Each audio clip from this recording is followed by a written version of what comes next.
When you're investing, it's difficult to escape the long arm of the tax man. But how much do you really owe in taxes? That's what I'd like to break down today. Let's look at employment taxes first, which is most people's first experience with taxes. If you have a job, your country likely requires the employer to withhold taxes on every paycheck. It's automatic, it's routine. And for many people, that's the only experience they've ever had with paying taxes. But when you invest, things get a little bit more complicated. You're now responsible for paying taxes on your gain as you realize it throughout the year. And this, for many people, is uncharted territory. They've never owned stocks, they've never owned a business, and now they're faced with a new set of rules. Let's look at some terms. Let's talk about the word capital. It's used quite a lot, and it refers to money that's used for investing. When you sell an investment, you realize a capital gain or loss. Until you sell, you only have an unrealized gain or loss.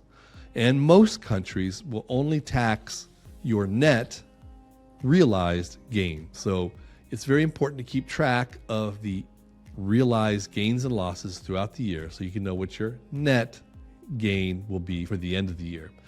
Now, many people are ashamed of losses and they think small of losses, but the experienced trader generally has more losses number-wise than he does gains.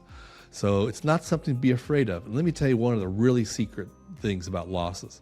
Losses are crucial for you to keep track of because they reduce your net capital gain. In other words, losses reduce your taxes. Now, there's a common misconception that you're only subject to capital gain when you convert crypto to cash.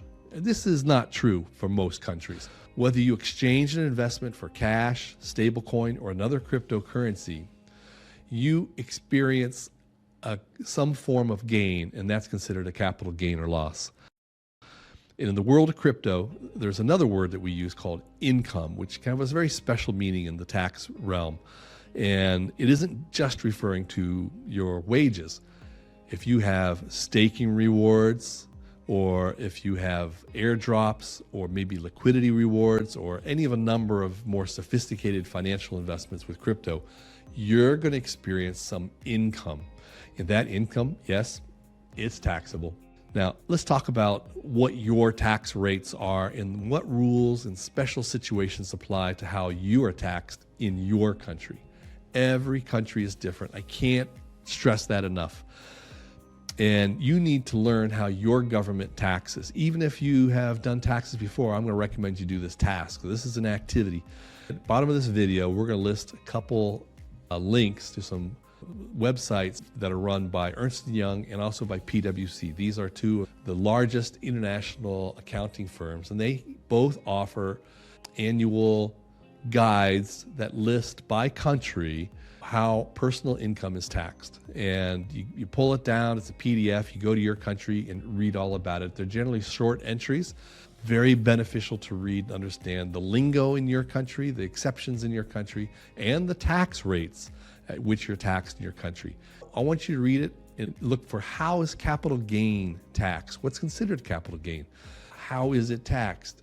Is there a different tax rate if you own it for more than a year or not?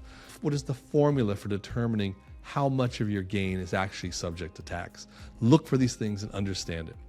The links are at the bottom of the video, but I want you to be wary of blog sites and blog entries, even blog entries that are coming from online crypto tax calculation services. These services are not tax experts in your country.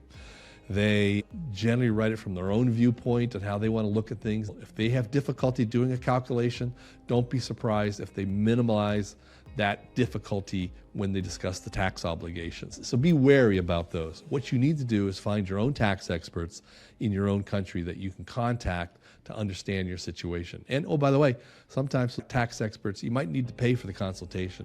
So just realize that they have special knowledge and are worthy of their wage. Also, if you live in a place, you might be subject to a state or provincial income taxes. So think about that. And what you want to do is find out how at a state, provincial level, are capital gains taxed? How's your income tax? At what rate are they taxed? And then add that to your government federal rates, and then that'll give you an idea of the percentage of money you need to set aside whenever you have a gain.